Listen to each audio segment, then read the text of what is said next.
Bienvenidos todos.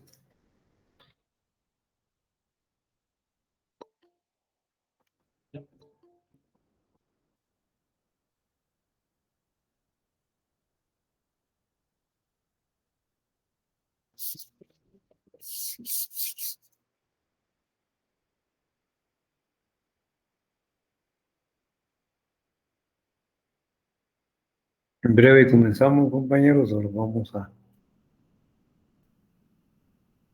admitir.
Hasta hoy.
Compañeros, vamos a iniciar nuestra clase de día de hoy.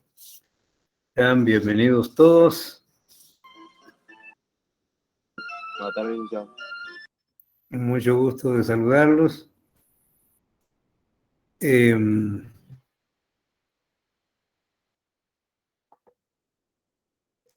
último día platicamos sobre las fases del método general del conocimiento, o sea, sobre el método científico.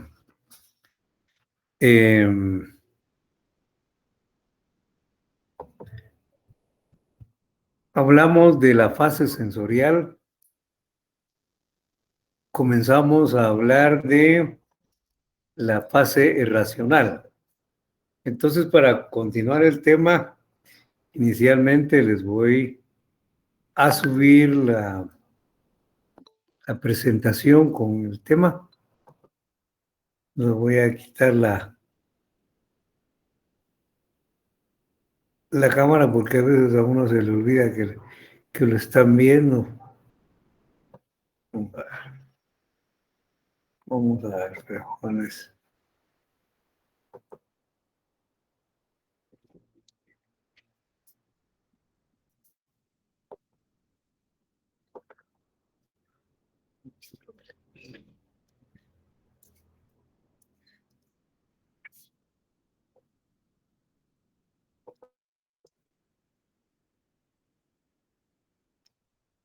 Compañeros, les pregunto, pueden ver en su pantalla el tema fases del método general del conocimiento y me oyen bien.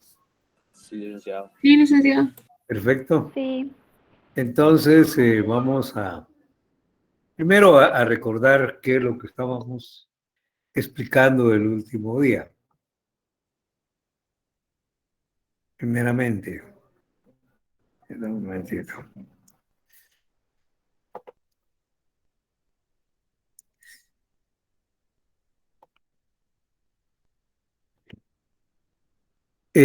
Comenzamos hablando de la fase sensorial. Luego ya comenzamos a explicar la fase lógica. Aquí en la fase sensorial, aquí les agregué una imagen que refleja precisamente a los sentidos. Y luego ya vamos a referirnos a la fase racional. Platicábamos el último día que el conocimiento comienza por los sentidos. El primer conocimiento que tenemos es de carácter sensorial, pero es un conocimiento externo. Es un conocimiento de lo que aparece ante nuestros sentidos. Permítanme.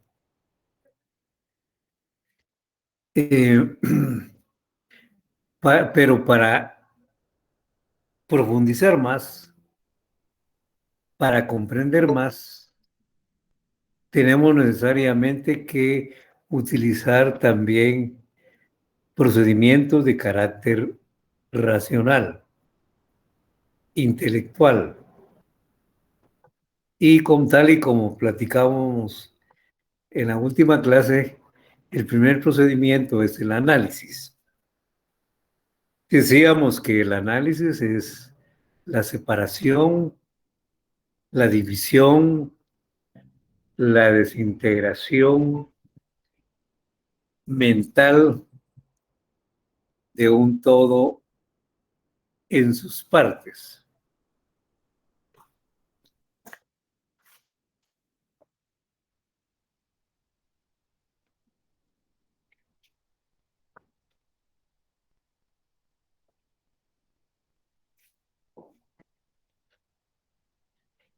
Esa separación es de carácter mental y el objetivo de separar cada parte del objeto es estudiar cada elemento en forma separada, en forma intensa. Y ponía como ejemplo la definición de método, la analizamos en cada uno de los conceptos que conforman esa definición. En este momento estamos analizando las fases del método general del conocimiento, que son tres. La primera es la fase sensorial, la segunda es la fase racional y la tercera, ¿cuál es, compañeros? ¿Cuál es la tercera fase? Confrontación con la realidad. Exactamente. Así es.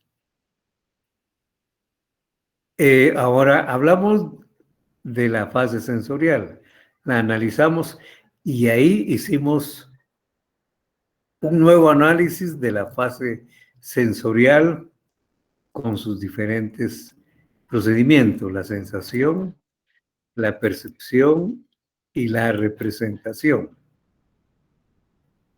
Y ahora estamos analizando la fase racional o lógica y también separamos cada uno de los procedimientos de esta fase racional. Primero, el análisis. Bueno, entonces, como ven, estamos realizando un análisis, estamos utilizando el procedimiento del análisis en este método general del conocimiento. Ahora, la abstracción. El propósito de separar las diferentes partes de un fenómeno, de un objeto, de una definición, es llegar a la abstracción. Además de estudiar cada parte en forma separada, pero también relacionando las diferentes partes y relacionando cada parte con el todo. El propósito fundamental es, repito, llegar a la abstracción. Como ya tenemos todas las partes ahí separadas del objeto, entonces comparamos esas partes y nos damos cuenta que unas partes son más importantes que otras. Ahí estamos realizando ya una abstracción al ubicar las partes más importantes, las menos importantes. Aquellas partes que tienen todos los objetos de una determinada clase. Por ejemplo, las partes que tienen todos los objetos que se llaman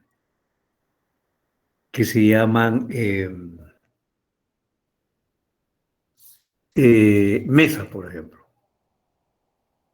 O aquellas partes que tienen todos los objetos que se llaman escritorio. O todos los elementos de aquellos objetos que se llaman sillas. Y todos los objetos que se llaman bancos, por ejemplo. De manera que vemos esas partes generales de un determinado objeto, las partes esenciales. Las partes esenciales son aquellas que le dan naturaleza, al objeto. Esto quiere decir que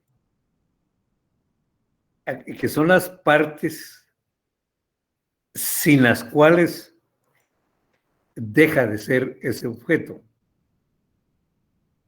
Por ejemplo, una mesa. Yo diría que esa superficie superior de la mesa, esa es, si se le quita eso, deja de ser una mesa. Y se le quita una pata, sigue siendo una mesa, porque hay mesas que tienen 3 patas, e incluso hay unas que tienen solo una en medio, una grandota en medio. Pero esa parte de arriba, si se le quita a la mesa, ya no es mesa. O a un escritorio. Hay una parte del escritorio que si se le quita, deja de ser escritorio. Por ejemplo, ¿qué parte creen ustedes de un escritorio que sin ella ya no es escritorio? ¿Cuál creen ustedes que es? La tabla puede ser. Así es, Wilhelm. Es esa paleta donde se ponen los cuadernos para escribir. Vean ustedes, se le quita, se convierte en otra cosa. Ya no es escritorio. Entonces, esas son sus partes esenciales. Y ahí es donde realizamos precisamente la abstracción,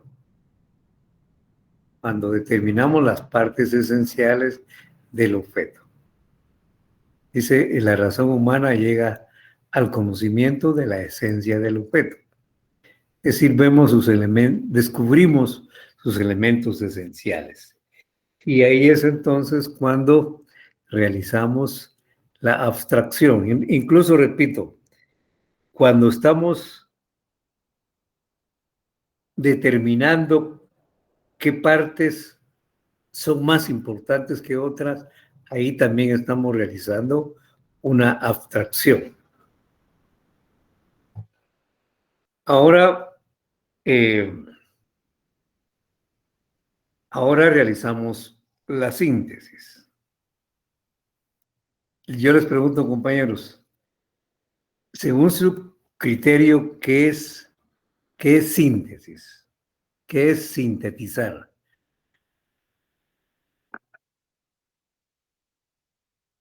Dejar lo más importante. Como dar una conclusión, pero de las partes más importantes, no algo tan redundante, sino bastante puntual, siento yo. Sí. A ver, ¿alguien que quiera decir más? ¿Que quiera agregar más?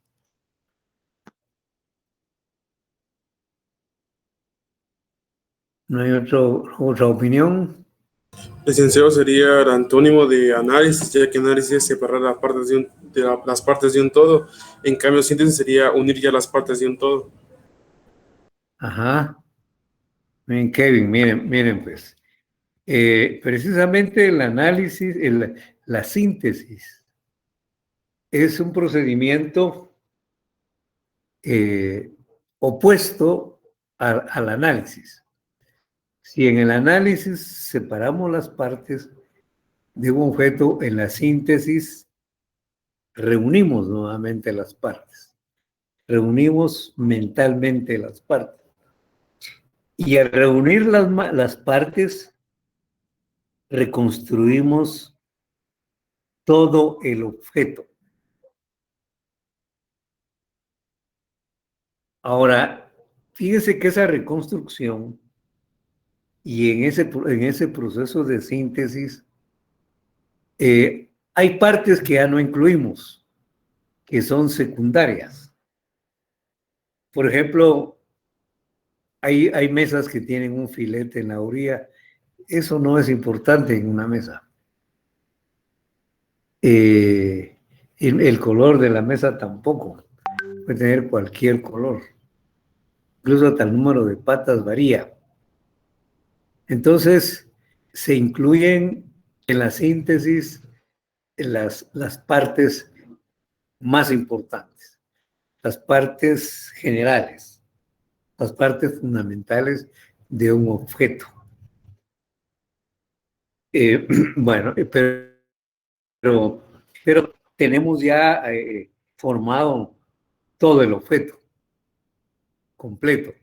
Completo no quiere decir, no significa que incluyamos las partes que son secundarias, porque muchas de esas partes secundarias de un objeto se pueden obviar y se quedan solamente las partes generales, las partes esenciales de ese objeto, de ese fenómeno, de esa teoría, de ese proceso. Y como nosotros obtenemos nuevamente el objeto total, acuérdense que a ese objeto total le llamamos lo concreto. Llegamos nuevamente a lo concreto, pero ahora esa reconstrucción de lo concreto ya lo hicimos de manera mental, no a través de los sentidos, como en la fase anterior, a través de la percepción, sino ahora es a través de los procedimientos mentales. Y el último es la síntesis. Y la síntesis es precisamente la que nos permite reconstruir todo el objeto con sus partes esenciales. dice abajo, por medio de la operación de síntesis se practica una nueva determinación y se reúnen en una unidad las determinaciones elementales. Aquí utilizan la palabra determinación en lugar de elementos. Se reúnen en una unidad los elementos fundamentales y se obtiene así un nuevo conocimiento. Con la síntesis obtenemos un nuevo conocimiento cuando finalizamos esta fase racional. Y a este proceso de síntesis, óigame, se le llama también la concreción lógica. ¿Por qué concreción? Pues porque obtenemos el objeto total, un objeto real, pero total. Por eso, obtenemos lo concreto, por eso se llama la concreción. Y esa concreción se logra a través de procedimientos mentales. Por eso es una concreción racional. O también se le llama lógica, porque es de carácter mental. Aquí entonces finaliza una parte importante del proceso racional, con la síntesis. Cualquier pregunta, jóvenes, pueden plantearla. Cualquier comentario que quieran hacer, también. Bueno, veamos ahora otros términos muy importantes. Dice que con la síntesis llegamos a un nuevo conocimiento. Fíjense que cuando nosotros realizamos el proceso de síntesis, ya nos formamos conceptos. Ahora, ¿qué es el concepto? En esta parte, lo que vamos a ver el resto de la clase del día de hoy, quizá lo vean nuevamente en el curso de filosofía. Y aquí, pero nosotros también necesitamos explicar esto. En primer lugar, el concepto. Dice que cuando nosotros nos formamos un concepto acerca de un fenómeno, de un objeto, o de objetos y fenómenos, o de un proceso teórico,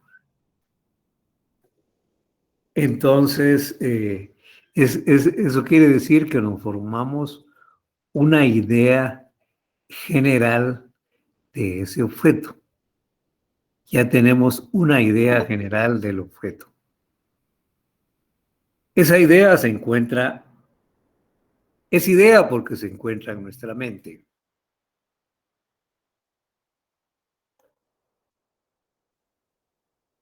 Nos formamos una idea general del objeto.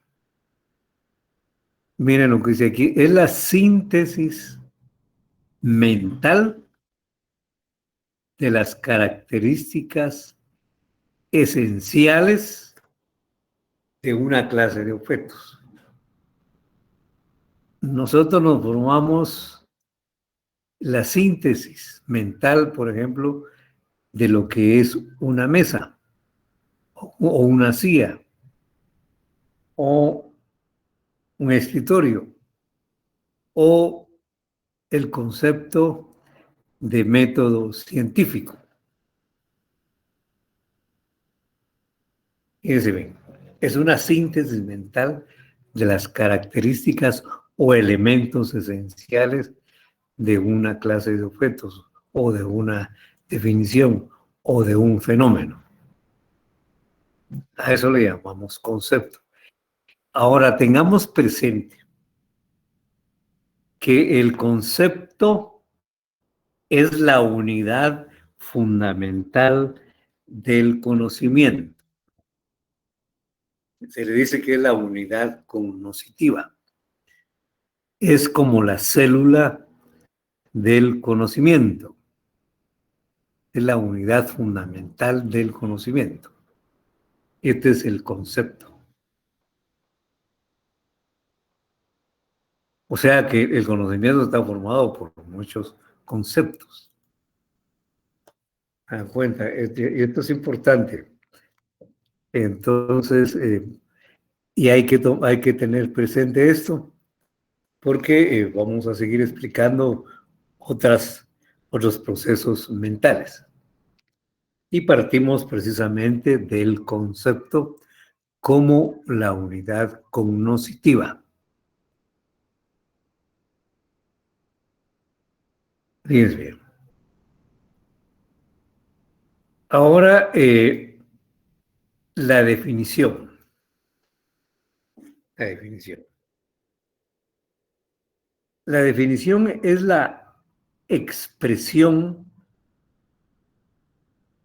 La expresión, eso quiere decir que lo decimos o lo manifestamos oralmente, por ejemplo, o escribimos, lo expresamos a través de la escritura. ¿Qué cosa? Las características esenciales de un objeto, de un concepto. En el concepto lo tenemos en la mente, esas características. Ahora en la definición ya lo expresamos, ya lo escribimos, ya lo decimos verbalmente. Eso es precisamente la definición. Expresamos las características esenciales de un concepto, así como también, bueno, y cuando expresamos esas características esenciales de un concepto, también lo diferenciamos de otros conceptos.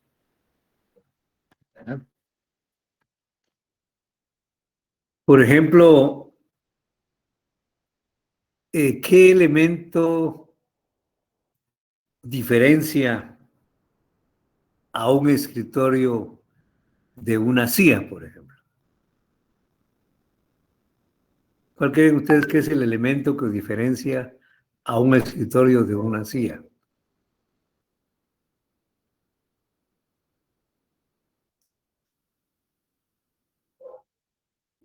¿Me oyeron, jóvenes?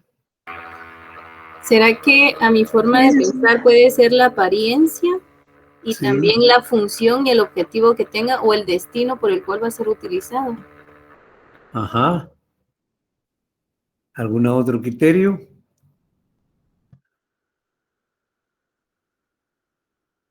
¿Nadie más? Vamos a ver, vamos a poner a alguien que está aquí. Vamos. A ver, ya se fue. A ver, Mauricio Fuentes. ¿Está por ahí, Mauricio? No está. Aquí está, aquí aparece la pantalla, pero no está presente bien. Ahí está. Ah, no tiene micrófono. Noé García. Tampoco tiene micrófono.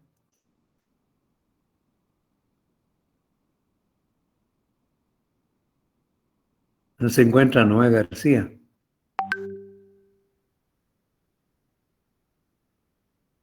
No está. Vamos a ver. María José Bolaños.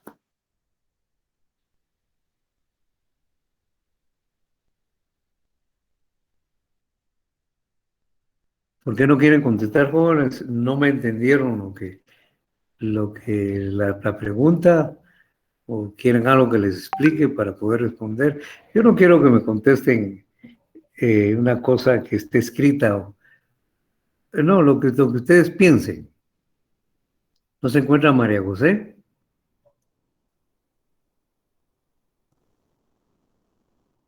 Licenciado, creo que a María José no le sirve el micrófono. También, bueno. Ajá. A ver, ya que usted habló, Sí, sí, sí. le pregunto, ¿qué diferencia encontramos, por ejemplo, entre una silla y un escritorio?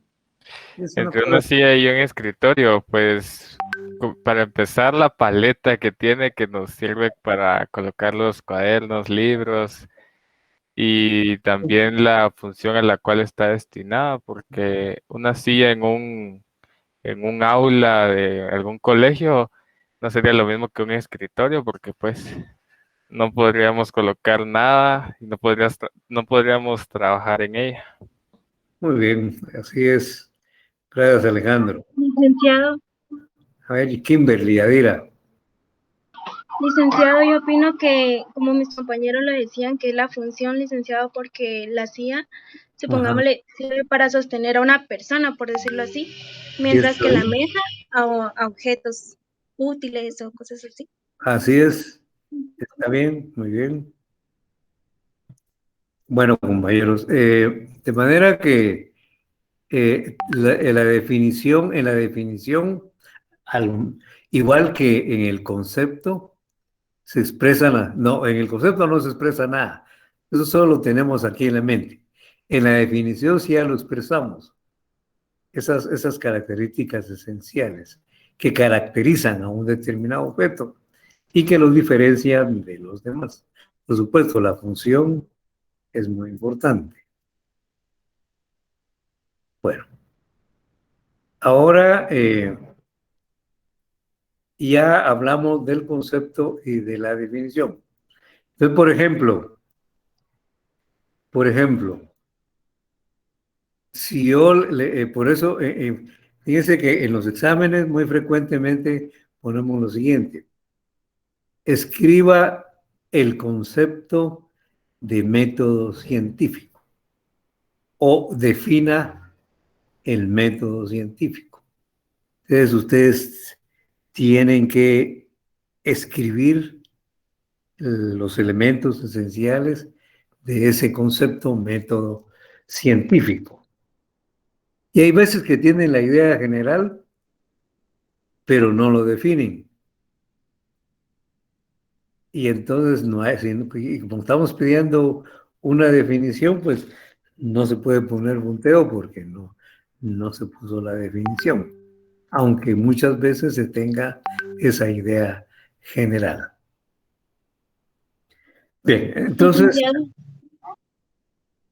sí, disculpa una pregunta, licenciado, respecto al concepto y la definición. Yo entiendo que el concepto es como lo que es lo general, ¿verdad, licenciado? Y la definición es como el punto de vista determinado de algo, licenciado, es que no me quedó muy claro, disculpe. no, mire, el concepto, nosotros tenemos ya ya hemos, eh, diríamos, ya nos hemos aprendido la definición de método científico. Ya lo explicamos, sus diferentes elementos. Y entonces ya nos formamos un concepto. Pero esa formación del concepto es en nuestra mente. A nosotros alguien nos habla del método científico y ya sabemos qué es el método científico, porque ya tenemos un concepto aquí en nuestro cerebro de qué es el método científico. Ahora, la definición ya es expresarlo. Si yo le pregunto a usted, Kimberly Yadira, dígame qué es el método científico. A ver, para usted, ¿qué es el método científico, Kimberly?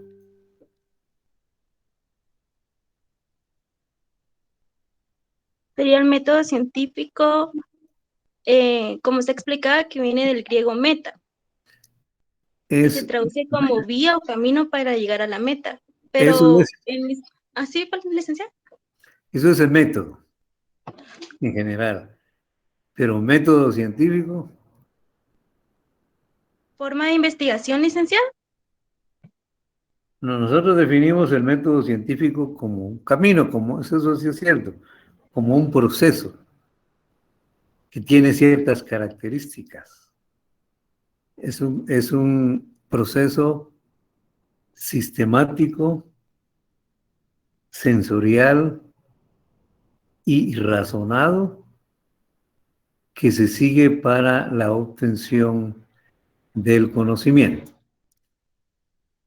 Entonces, si no lo tenemos eso en la mente, es que todavía no nos hemos formado un concepto de método científico. Lo que sí se había formado ustedes es el concepto de método en general, camino para llegar a un fin. Ese es el concepto. Y cuando me lo dijo, ahí me estaba definiendo el método. Entonces, definición ya es escribir o decirlo verbalmente una definición. Eso es definir. Está bien, licenciado, muchas gracias. Para servirle, Kimberly.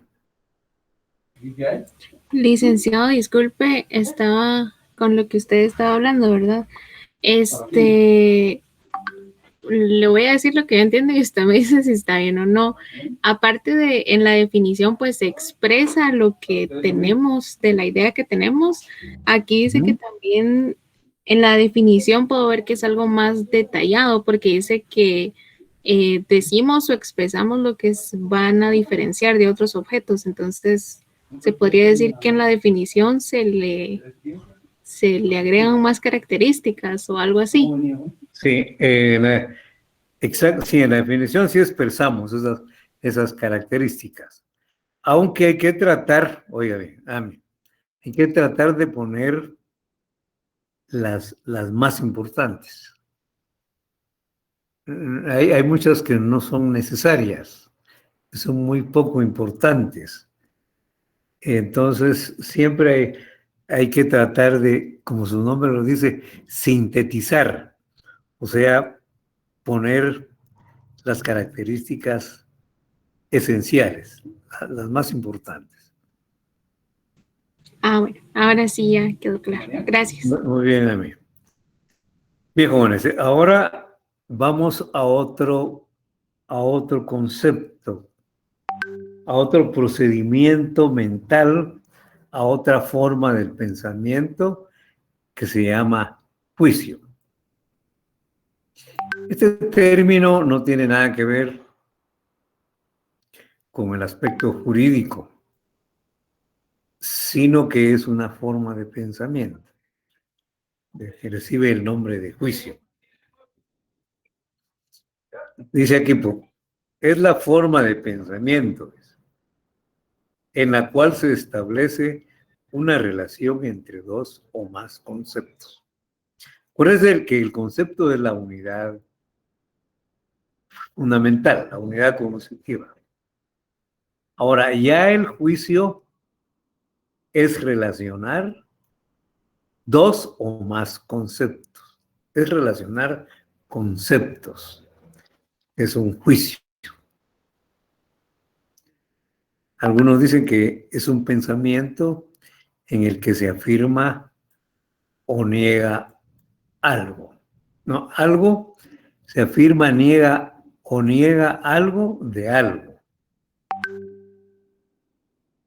Fíjense que un juicio podemos decir que es una oración.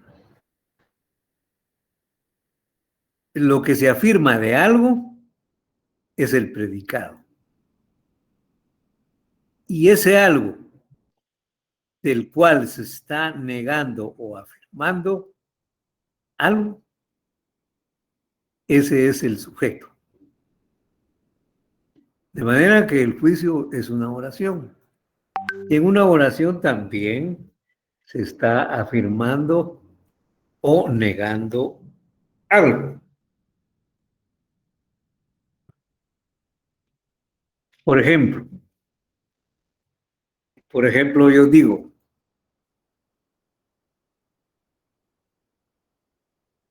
esta tarde llueve mucho.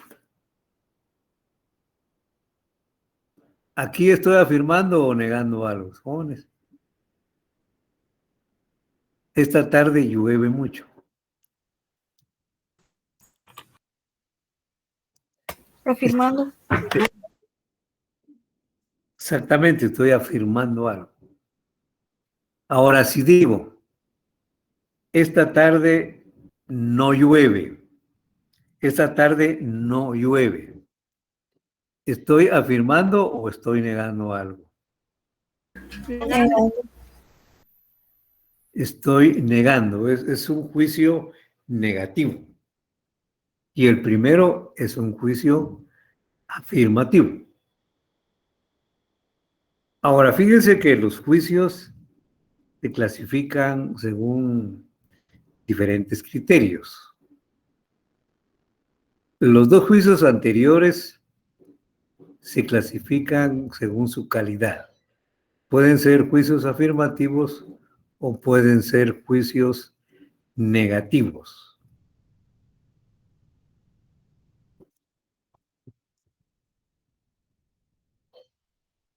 Por ejemplo, pueden ser juicios afirmativos o a negativos. Por ejemplo, si yo digo, los estudiantes de la sección R ponen atención a la clase. ¿Qué clase según su calidad, qué clase de juicio es? ¿Afirmativo o negativo? Afirmativo. Afirmativo. Ahora, si digo, algunos estudiantes de la sección R no ponen atención a la clase, no ponen atención a la clase, ¿es afirmativo o es negativo? Afirmativo. Algunos estudiantes no ponen atención a la clase, ¿es afirmativo o es negativo? Afirmativo. ¿Qué piensan ustedes, jóvenes? ¿Qué piensan los demás? ¿Tiene razón el compañero?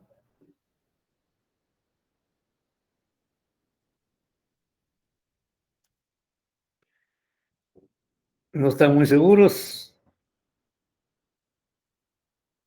Les repito, algunos estudiantes no ponen atención a la clase. ¿Es afirmativo o es negativo? Afirmativo. Kimberly dice que es afirmativo.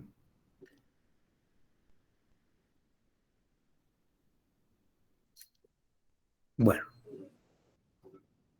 pues es un juicio, ese último es un juicio negativo, diciendo que no ponen juicio, entonces eso es negativo. Ahora, fíjese que según su veracidad o su realismo, pueden ser verdaderos o pueden ser falsos.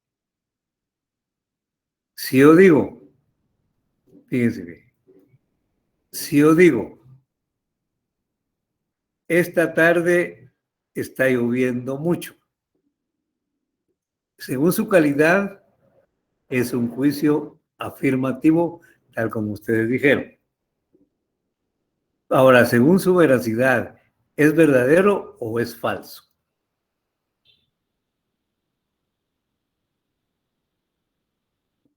Bueno, depende, si donde ustedes usted, está lloviendo, es verdadero, ¿no?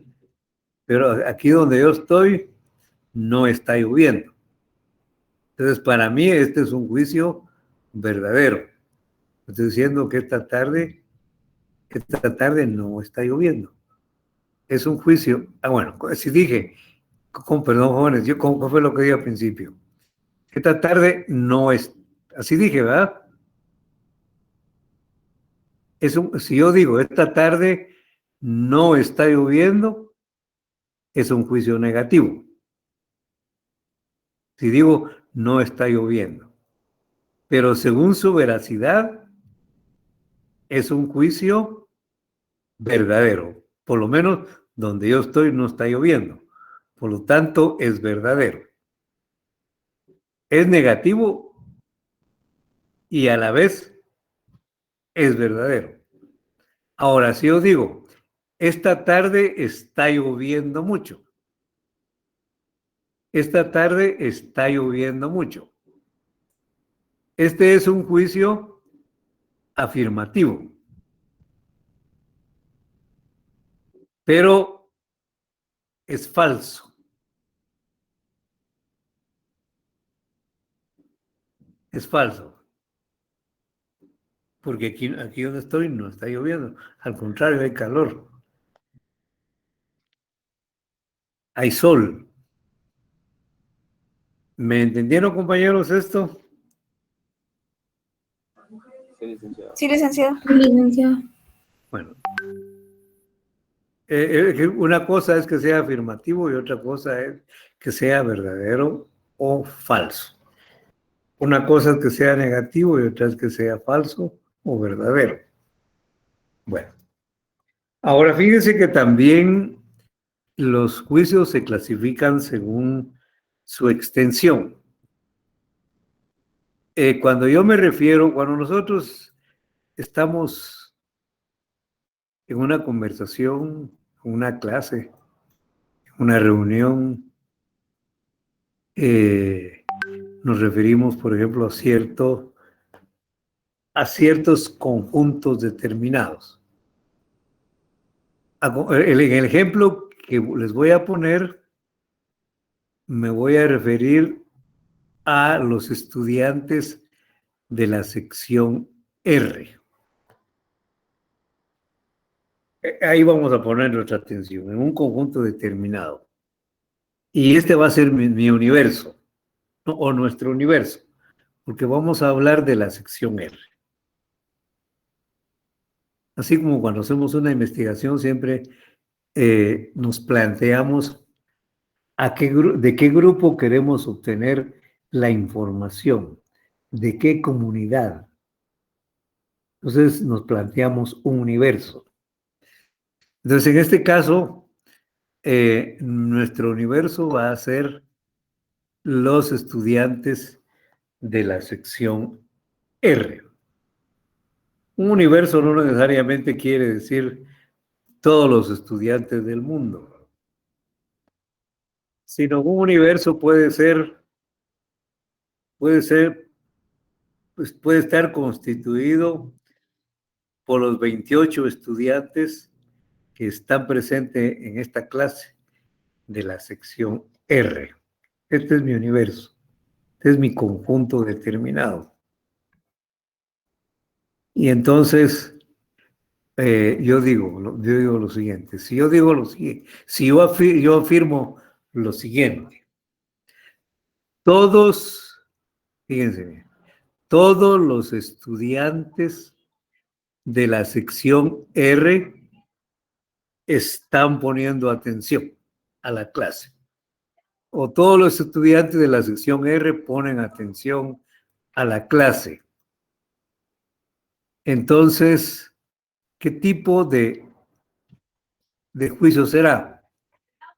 Universal, particular, singular. ¿Qué creen ustedes? Universal. Es universal. Cuando se refiere a todos los elementos de un conjunto, de un determinado universo, de un conjunto determinado, entonces es universal o general. Se utiliza mucho la expresión general. Ahora, si yo digo, algunos estudiantes de la sección R no ponen atención a la clase. Algunos estudiantes de la sección R no ponen atención a la clase. ¿Qué tipo de juicio será según su extensión? ¿Universal, particular o singular? Particular. Exactamente. Particular, fíjense que se dice así porque se está tomando en cuenta solo una parte de todo el conjunto. Una parte de mi universo. a la cual me estoy refiriendo. Solo una parte de la sección R. Algunos estudiantes no están poniendo atención. Este es un juicio particular. Ahora, si yo digo, Yadira está poniendo atención a la clase. Este es un juicio singular porque se refiere solamente a un elemento. Y en ese caso recibe el nombre de singular. ¿Le dieron ahí la diferencia, compañeros? Ahora, fíjense, jóvenes, que cuando muchas veces, muy frecuentemente cuando se clasifican los juicios, a veces solo se clasifican en universales o generales y particulares, porque los singulares se incluyen en los particulares. A veces solo se habla de generales o particulares, muy frecuentemente. Pero aquí vamos a diferenciar tres clases de juicios: universal, particular, singular. Bien. Cualquier pregunta pueden hacerla, compañeros. Vamos ahora a otro procedimiento mental, otra forma de pensamiento que se le llama el razonamiento. Fíjense bien, partimos del concepto, luego hablamos de juicio. El juicio es relacionar varios conceptos. El juicio es la unidad fundamental. Perdón. El concepto es la unidad cognoscitiva. Luego relacionamos conceptos, entonces formamos un juicio. Ahora viene el razonamiento. Dice que en el razonamiento relacionamos varios juicios, o sea, razonamiento más complejo. Aquí dice lo siguiente: es una operación lógica, mental, mediante la cual, partiendo de uno o más juicios, se deriva la validez, la posibilidad o la falsedad de otro juicio distinto. Normalmente los juicios, primero relacionamos uno o más, relacionamos, por ejemplo, dos juicios. Y de relacionar esos dos juicios, obtenemos otro. Derivamos otro, que puede ser verdadero, que puede ser posible, o que puede ser falso. Pero derivamos otro juicio. Se deriva la validez, la posibilidad, la falsedad de otro juicio distinto. Repito, derivamos otro juicio. Ese otro juicio puede ser verdadero, puede ser posible, puede ser falso. A eso se le llama razonamiento. Es relacionar varios juicios o obtener un juicio de otro u otros juicios. Ahora, la inferencia. Pues la inferencia es un razonamiento. Y un razonamiento es denominado inferencia cuando esa operación lógica se realiza de manera rigurosa. Y fíjese que en la inferencia, los juicios iniciales se les llaman premisas. Hay juicios que son premisas Dice acá, las premisas son juicios que sirven como punto de partida. Son las condiciones de la inferencia. Es el punto de partida, ¿ve usted? Las condiciones de la inferencia. Esas son las premisas. Aquí no tienen por qué ir con mayúscula, ¿ve usted? Yo creo que el texto está con mayúscula. No tiene ninguna razón. Las premisas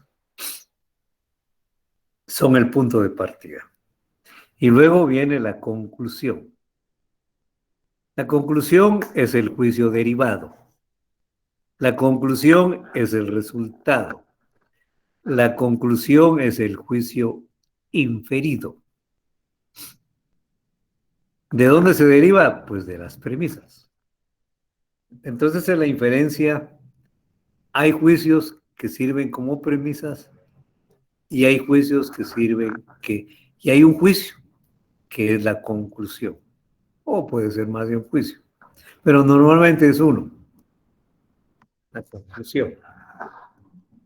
Esta es una inferencia.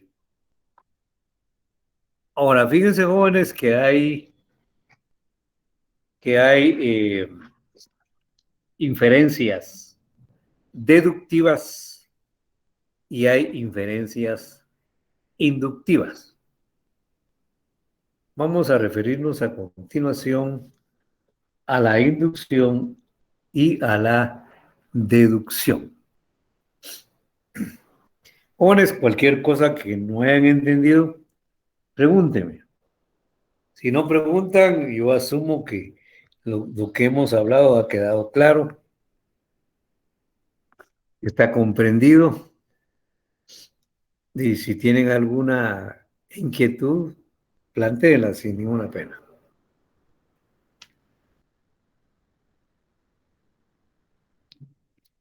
No tengan pena que los demás digan, este no entendió, este no. No, al contrario, es bueno preguntar.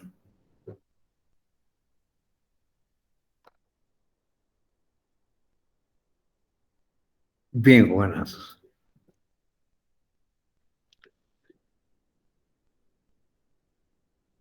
Veamos primero la deducción.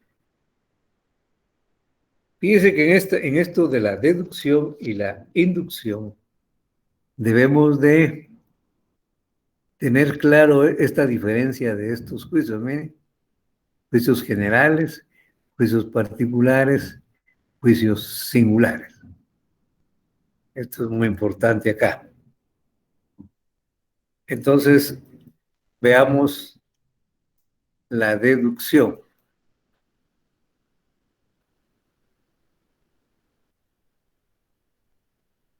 No, la deducción. Ahí está. Fíjense bien. Dice que dice, cuando se llega a una conclusión menos general, o sea, una conclusión particular, que el expresado en las premisas, se realiza una inferencia deductiva. La conclusión es menos general que las premisas. Entonces es una inferencia deductiva.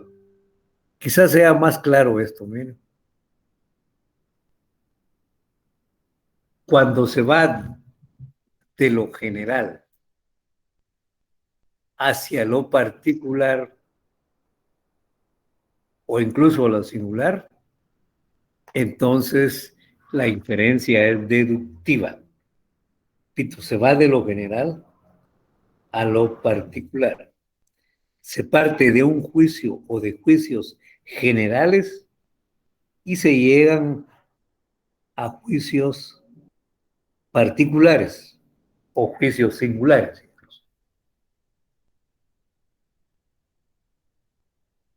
Fíjense que la inducción y la deducción son muy utilizados.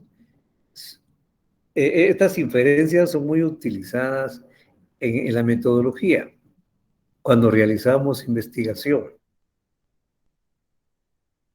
Y en la metodología, en la parte que dice metodología Fíjense ustedes que tenemos precisamente que regresar a esto que estamos viendo, a las fases del método. Y poner ahí en nuestra metodología, desde que comenzamos la investigación, qué procedimientos estamos haciendo. Por ejemplo, cuando comenzamos nosotros a buscar documentos que tienen relación con el tema. Solamente estamos buscando que contengan el tema. Solo eso estamos haciendo en este momento. O vamos a una biblioteca y vamos a ubicar libros que contienen acerca del tema que estamos investigando.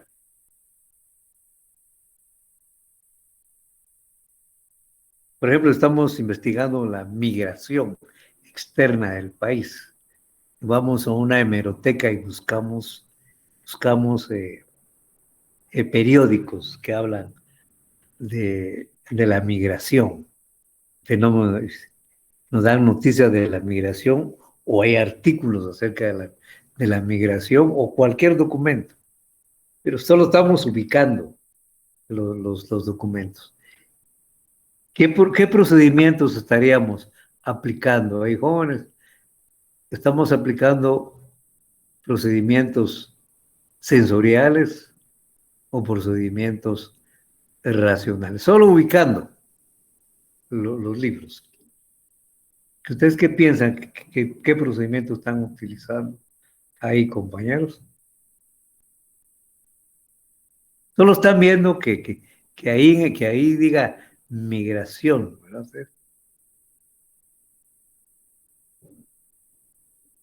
Entonces les pregunto, ¿en qué fase están ahí?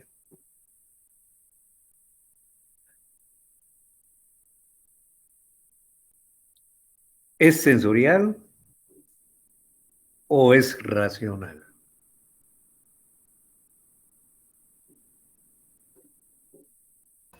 Racional. ¿Qué dicen los demás, compañeros?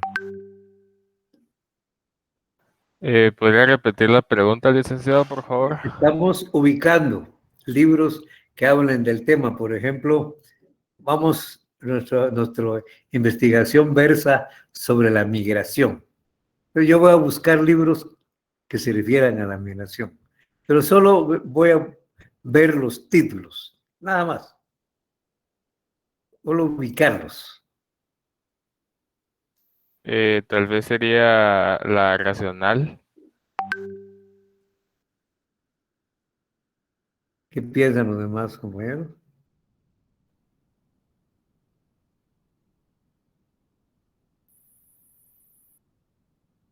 Bueno, aquí el compañero dice que es la sensorial. Solamente estamos ubicando a quién se encuentran los libros. Incluso hasta apuntamos, se encuentra por los códigos que tienen. Tal libro tiene el tema. Incluso podemos ver adentro, pero solamente estamos viendo los títulos. Aquí también habla de la migración, aquí también. Entonces, si estamos solo viendo, o tal vez otra pregunta más fácil. Si estamos vamos a realizar una investigación acerca de qué creen los compañeros, el criterio de ellos acerca de la migración y vamos a ubicar a compañeros del segundo semestre. Vamos a suponer que estamos en clases presenciales y vamos a ubicar a quienes les vamos a pasar una entrevista, por ejemplo. Solamente estamos ubicando a quienes vamos a pasarle una entrevista. En qué sección están ubicados, etcétera. ¿Qué procedimiento estamos utilizando, compañero? Sensorial. Son sensoriales. Yo diría que también en la parte de ubicar documentos, estamos solo ubicando, son procedimientos eminentemente sensoriales, solo estamos viendo, ubicando físicamente. Ahora, si ya nos ponemos, agarramos un libro, en ustedes, y agarramos un libro y ya lo comenzamos a leer. Y ahí, por ejemplo, en lo que leemos, nos damos cuenta que hay dos tipos de migración. Hay una migración interna en el país y una migración externa. Y comenzamos a redactar, a explicar qué es la migración interna y qué es la migración externa. Ahí, ¿qué tipo de razonamiento, qué tipo de procedimiento estamos utilizando? ¿Es un procedimiento sensorial o es un procedimiento racional? Racional. Sí, sería la racional. Y como estamos separando la migración interna y la migración externa, ¿qué clase de procedimiento racional estamos haciendo, compañero? Análisis. Análisis. Pues así es como nosotros cuando nos piden, si es un plan, ¿qué procedimientos metodológicos vamos a utilizar? Y ahí lo describimos. En tal actividad vamos a aplicar tal procedimiento. Eso es exactamente lo que debemos de poner ahí donde dice metodología. No, en la metodología no se trata de ir a buscar un libro a ver dónde dice metodología y y pegarla ahí en el trabajo, no. Es decir, lo que nosotros vamos a hacer. Y cuando se trata del informe, ya no lo que vamos a hacer, sino lo que realmente hicimos. Lo que hicimos. Incluso en el informe se redacta en tiempo pasado lo que hicimos. Y en el plan se redacta en el tiempo futuro lo que vamos a hacer. Y eso. Y fíjense, les decía que en nuestras investigaciones utilizamos mucho también la inducción y la deducción. Normalmente, muchas veces en una investigación se plantea una hipótesis. Normalmente las hipótesis son juicios generales. Fíjense ustedes. Y tenemos que demostrarlo con casos particulares. Tenemos que ir a comprobarlo con pues, casos particulares, incluso singulares. Fíjense. Fíjense ustedes. Por ejemplo, si nosotros planteamos la hipótesis, la migración externa en Guatemala se origina por la falta de empleo y por la inseguridad, por ejemplo. Esa es nuestra hipótesis. Una cuestión muy general, un juicio muy general. Bueno, entonces hay que ir a buscar a las personas que quieren migrar o que han intentado migrar o que han migrado y se encuentran acá y preguntarle y poner una pregunta ahí, ya sea en un cuestionario o en una entrevista. Diga cuál fue la razón por la que, o cuál es la razón por la que usted desea migrar. O uno agarra a cualquier persona y le pregunta, ¿tiene usted la intención de emigrar a otro país o de emigrar? Cuando sale se dice emigrar. Emigrar a otro país y le ponen ahí 2 cuadritos, sí o no. Y cuando se ponen así cuadritos que uno debe de llenar, En el cuestionario se le llaman preguntas cerradas. Entonces, va a decir sí o no. Y después le preguntan a usted si contestó sí, cuál es la causa por la que usted desea migrar, y le ponen ahí también varias causas para que marquen. Y así, con esas preguntas, ustedes van a demostrar lo que plantearon en la hipótesis, y a través de conocimientos particulares. Se fue de lo general a lo particular. Y aquí realizamos una deducción. Repito, cuando se va de lo general a lo particular, entonces estamos en presencia de una deducción. Por ejemplo, este juicio. Los profesionales universitarios pueden hablar inglés. Según su extensión, ¿qué clase de juicio es este, compañero? Según su extensión. Universal. Exactamente. Ahora, Edgar es un profesional universitario. Otro juicio. ¿Qué clase de juicio es este? Según su extensión. Singular. Particular o singular, por ejemplo, también. Pero estos dos juicios son nuestras condiciones, son los puntos de partida, estas son las premisas, ¿eh? Estos dos. Fíjense bien, los profesionales universitarios pueden hablar inglés. Edgar es un profesional universitario. De esos dos podemos inferir, podemos derivar otro, que es este. Podemos derivar que Edgar puede hablar inglés. Y esta es nuestra conclusión. ¿Qué clase de juicio es este según su extensión?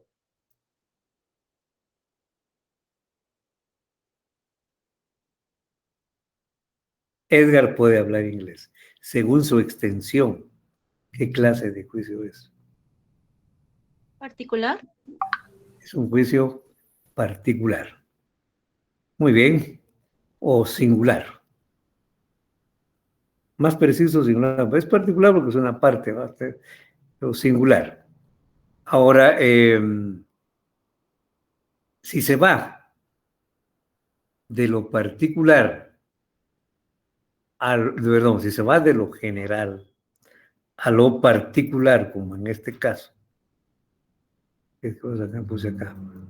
De lo general a lo particular. Vamos a ver cómo me sale esto. Como en este caso. No sale. Bueno, entonces, en este caso, la inferencia es de carácter deductivo. Es una inferencia deductiva. Se va de lo general a lo particular o singular. Es deductiva. Ahora esta otra, la inducción. Aquí les puse otro ejemplo. Luis, Mario y Pedro son bachilleres. ¿Qué clase de juicio es este, compañero?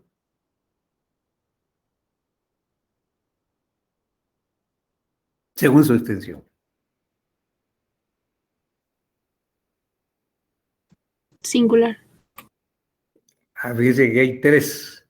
Yo diría que es particular. Cuando es solo uno, es singular. Luis, Pedro y Mario son bachilleres. Luego, Luis, Pedro y Mario pueden escribir textos en Word. Estas dos son las premisas. Dos juicios particulares. ¿Eh? Pero Luis, Mario y Pedro son bachilleres. Luis, Mario y Pedro pueden escribir textos en Word. Y de esto conocemos a Luis Pedro, y posiblemente, y mejor si hay más, podemos encontrar información, que son bachilleres y que pueden escribir textos en Word. Podemos concluir que los bachilleres pueden escribir textos en Word. ¿Qué clase de juicio es este último, según su extensión? Universal. Exactamente. Cuando se va de lo particular a lo general, entonces es una inferencia inductiva. Estamos utilizando la inducción. Esa es la diferencia entonces entre la deducción y la inducción. Bueno, jóvenes, ahora la última fase, que es la confrontación con la realidad. Fíjense que conocer solo por conocer, yo diría que no tiene mucho sentido.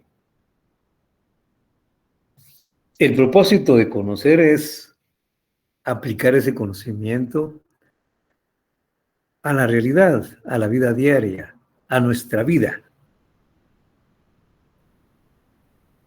Y necesariamente se tiene que contrastar ese conocimiento con nuestra acción cotidiana, con la práctica social, con interpretarla. Y cuando nosotros pues aplicamos lo que hemos aprendido a nuestro quehacer diario, por ejemplo, en nuestro trabajo, indudablemente que vamos a lograr mayor eficiencia, mayor productividad, un trabajo de mayor calidad. Podemos aplicar nuestros conocimientos a la solución de problemas en nuestro entorno, ya sea en nuestro trabajo, en nuestra familia, en nuestra comunidad, en nuestro país. Y lo otro que es muy importante es lo siguiente. Bueno, realmente el conocimiento, les decía, debe ser un conocimiento pertinente. Es decir, que nos sea útil, que lo podamos aplicar en la vida. Segundo, que sea relevante. O sea, que nos sirva realmente para poder actuar sobre la realidad. Hay un autor que dice, no es suficiente con conocer el mundo, hay que transformarlo. Y el país como Guatemala, que se clasifica como un país del tercer mundo, como un país en vías de desarrollo, o hay quienes dicen un país subdesarrollado, pues tenemos muchos problemas que hay que solucionar. Por ejemplo, pues no es nada nuevo que en Guatemala hay muchos niveles de violencia, de criminalidad, de corrupción, y también sabemos que pues no hay una justicia pronta, hay muchos niveles de impunidad, hay mucha deficiencia en la aplicación de las leyes, por ejemplo. Entonces hay muchas cosas que donde podemos aplicar nuestro conocimiento en nuestra vida diaria para beneficiar a nuestro país.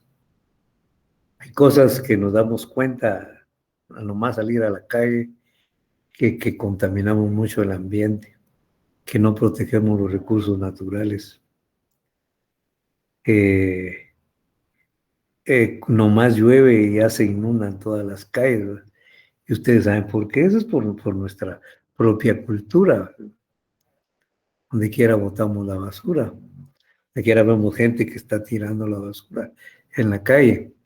Y todo ese tipo de cosas, pues, tanto lo que les dije inicialmente sobre la aplicación de las leyes, así como también estas culturas que tenemos, o también a problemas que padece el país, por ejemplo, los índices sociales, andamos muy mal. El 48% de nuestros niños están desnutridos. Eso quiere decir que hay mucho que cambiar en Guatemala. Y como estudiantes universitarios, que somos el nivel más alto en la cuestión académica, pues tenemos más compromisos. Y yo diría más todavía nosotros que nos formamos en la Universidad de San Carlos. Que un concepto que se denomina la praxis social y se define como la acción humana que transforma el mundo social.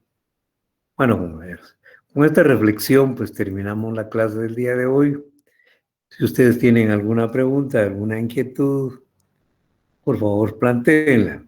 Si no es así, pues yo me despido de ustedes por esta tarde. Ya alguien se quiere unir, pero ya son ya de la otra sección. Entonces,